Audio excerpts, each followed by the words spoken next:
For any mother, her child's wedding is a moment that makes all the hardships of parenting feel worthwhile. But I was denied the chance to experience that moment by my own son. We're having the ceremony, but you don't need to come. We can't have someone as obviously poor as you sitting in the family section. It's embarrassing. Where did the sweet little boy from years ago disappear to? Hearing my son's thoughtless words, I decided not to attend the wedding as he wanted. Little did I know what this would lead to.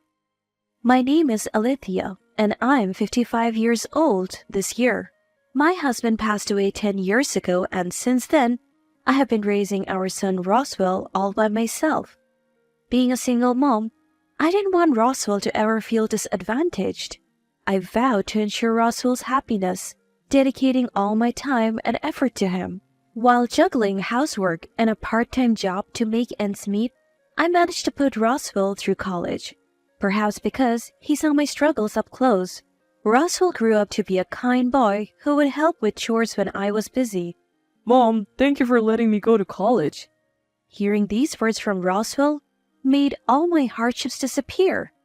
I thought I hadn't made a mistake in my parenting, but as soon as he started attending college, Roswell began to change. Influenced by his college friends, he started staying out late at night, and there were even days when he didn't come home at all.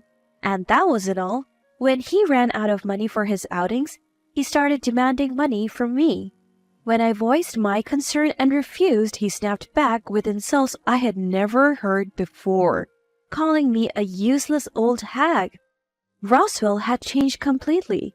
Soon enough, he entered his senior year and started job hunting. But after being rejected by the first few companies, he fell into despair. Even when I encouraged him to keep trying at other companies, he would shout back, "What's the point? No matter how hard I try, nobody's going to hire me." "What do you mean?" A son from a poor single mom household like me is weeded out at the resume stage. It seemed Roswell had been persuaded by his college buddies that he was rejected from the job because he was the son of a poor single mother. Of course, no reputable company would make such a decision, but no matter what I said, Roswell would believe his friends and had given up on himself. Eventually, he managed to land a job at a small company through the introduction of his college friends, but that only worsened our relationship. Roswell believed that I, his mother, was the one who hindered his employment and everything was my fault. He saw his college friends who sympathized with his struggles and helped him find a job as his allies and people he needed in his life. This became his reality. Despite starting his job, he continued hanging out with his college friends and our relationship remained irreparable. A few years passed, and the only time Roswell would talk to me was when he needed money. One day, unusually, Roswell started a conversation with me. "I've decided to get married." I couldn't hide my joy at the sudden news. "Congratulations! What's she like? When's the wedding?" Barely glancing at my joyful expression, Roswell responded curtly. "She's a friend from college." What he said next left me in disbelief. "We're having a ceremony, but you don't need to come." What? She said it would be embarrassing to have someone like you, who obviously looks poor, sitting in the family section. Not being able to attend my own son's wedding? What a ridiculous thought. I tried desperately to persuade him, but Roswell insisted. "She doesn't want you there." And wouldn't budge an inch. He wouldn't listen at all. It's terrible that I can't see my only son, whom I have worked so hard to raise, on his special day. Stop nagging. I wish I was born into a normal family. Your struggles are your own fault, right? I don't care about your hardships. He was just being led astray by his bad friends. Roswell was truly a good kid. At least that's what I had always believed until I heard him hurling those insults. Something in me broke. All right. I told Roswell I wouldn't go to the wedding. Knowing I had given up, Roswell seemed relieved and happily went on with the wedding preparations. "Hey, Eleanor, I just sent the guest list." "Huh? Oh, my mom? Of course, she's not coming. She made a fuss at first, but I convinced her for your sake."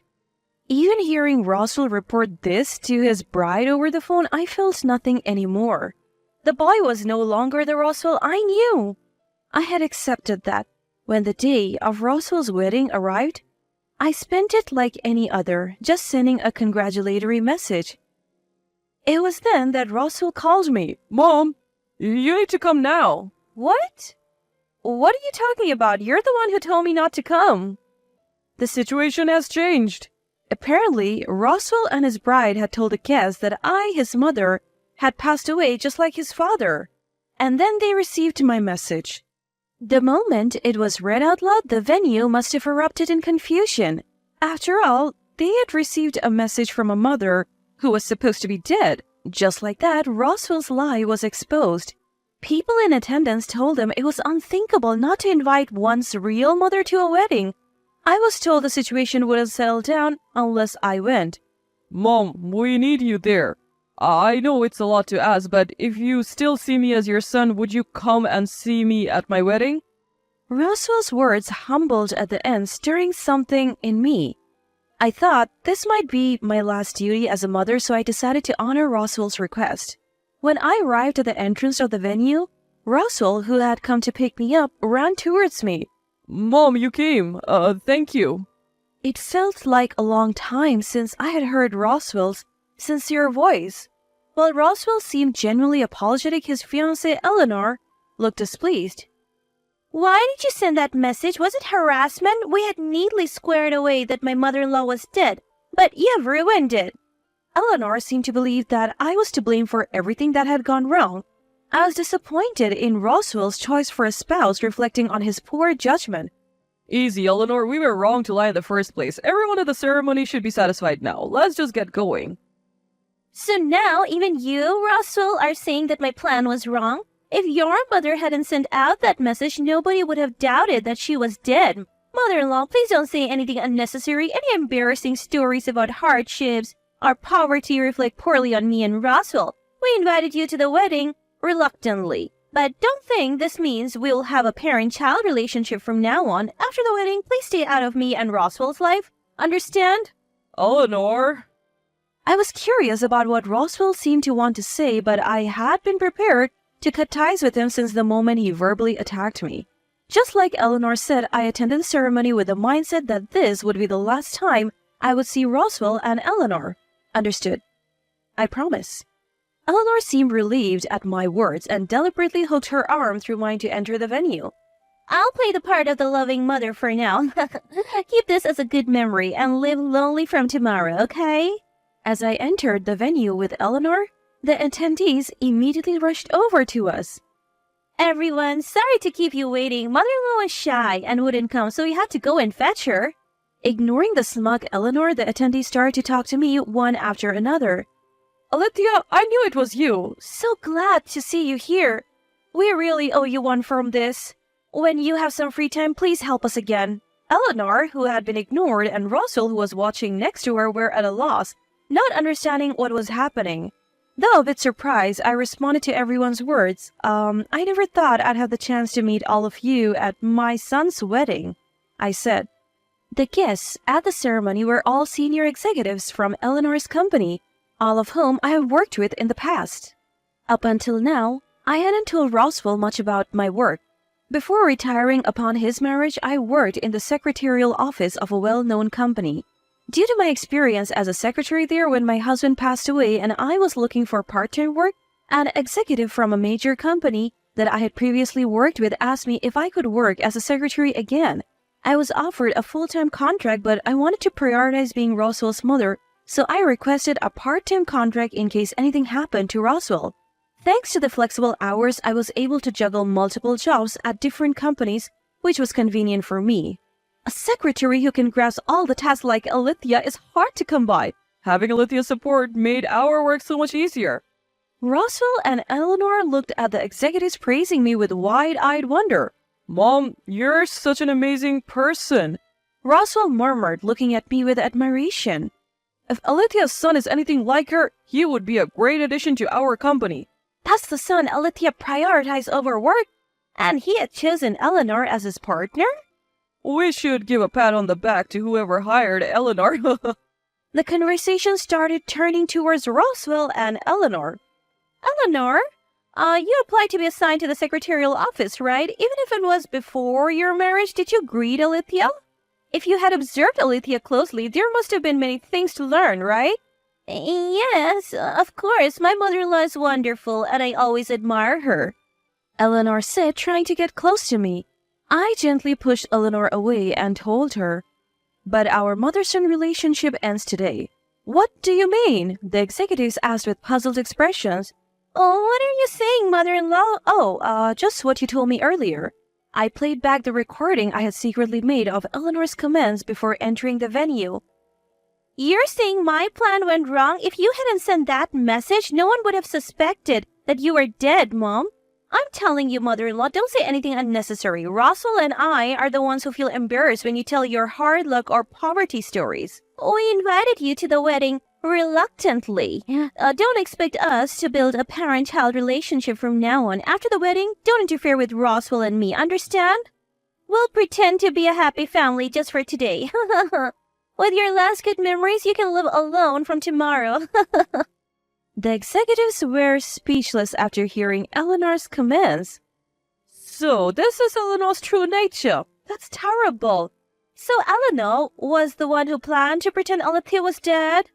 That's not true. No matter what Eleanor said now, it was too late.